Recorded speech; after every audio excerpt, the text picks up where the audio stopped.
வணக்க நண்பர்களே. ஒரு ஏழை ஒரு கிராமத்தில் வாழ்ந்து வந்தான். அவன் தன் வீட்டு தேவைக்காக தினமும் ஆற்றுல இருந்து தண்ணி எடுத்து வருவது வழக்கமாக வச்சுருந்தான். தண்ணி எடுத்து வர அவன் 2 பானைகளை வச்சுருந்தான். அந்த பானைகளை ஒரு நீளமான கயிற்றில் 2 முனைகளிலும் தொங்க விட்டு கழிய தோளில் சுமந்து செல்வான். 2 பானைகளில் ஒன்று சிறிய ஓட்டை இருந்துச்சு. அதனால் ஒவ்வொரு நாளும் வீட்டுக்கு வரும் பொழுது குறை இருக்கிற பானையில் பாதி அளவு நீர் தான் இருக்கும். குறையில்லாத பானைக்கு தன் திறன் பற்றி பெருமை. குறையுள்ள பானையை பார்த்து எப்பொழுதும் அது குறையை கிண்டலும் கேலியும் செஞ்சுக்கிட்டே இருக்கும். இப்படி 2 வருடம் கழிஞ்சிச்சு. கேலி பொறுக்க முடியாத அந்த குறை இருக்கிற பானை எஜமானை பார்த்து கேள்வி கேட்டுச்சு. ஐயா, என் குறையை நினைத்து நான் மிகவும் கேவலமாக உணர்கின்றேன். உங்களுக்கு தினமும் என் குறையால் வரும் வழியெல்லாம் தண்ணீர் சிந்தி உங்கள் வேலை பளு மிகவும் அதிகரிக்குது.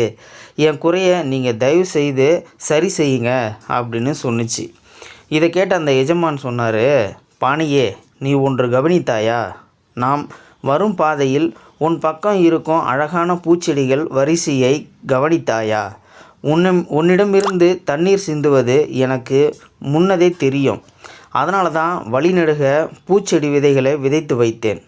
அவை நீ தினமும் சிந்திய தண்ணீரில் இன்று பெரிதாக வளர்ந்து எனக்கு தினமும் அழகான பூக்களை தருகிறது.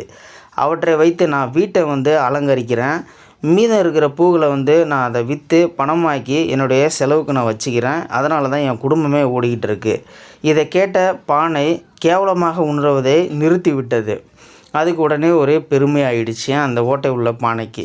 இந்த கதையோட நீதி என்னன்னு சொல்லி பார்த்துக்கிட்டிங்கன்னா, அடுத்த ஒரு பேச்சை பற்றி கவலைப்படாமல் தன் வேலையை கருத்துடன் செய். ஏதோ ஒரு பக்கம் பலன் வந்து கொண்டே இருக்கும். கடமையை செய், பலனை எதிர்பார்க்காதே. அது ஒரு நாள் உங்களுக்கு கண்டிப்பாக வந்தே தீரும். இந்த வீடியோ பார்த்துட்டு இருக்கிற நண்பர்களே, இந்த வீடியோ பற்றின கருத்துக்களை கீழே இருக்கிற கமெண்ட் செக்ஷன்லாம் மறக்காமல் சொல்லுங்கள். வீடியோ பிடிச்சிருந்த ஒரு லைக் பண்ணிக்கோங்க. இந்த வீடியோ முடிஞ்ச அளவுக்கு மற்றவங்களுக்கும் ஷேர் பண்ணுங்கள். அப்படியே நம்ம சேனலை சப்ஸ்கிரைப் பண்ணிக்கோங்க. மறக்காமல் பெல் சிம்பலையும் கிளிக் பண்ணிக்கோங்க. நன்றி, வணக்கம்.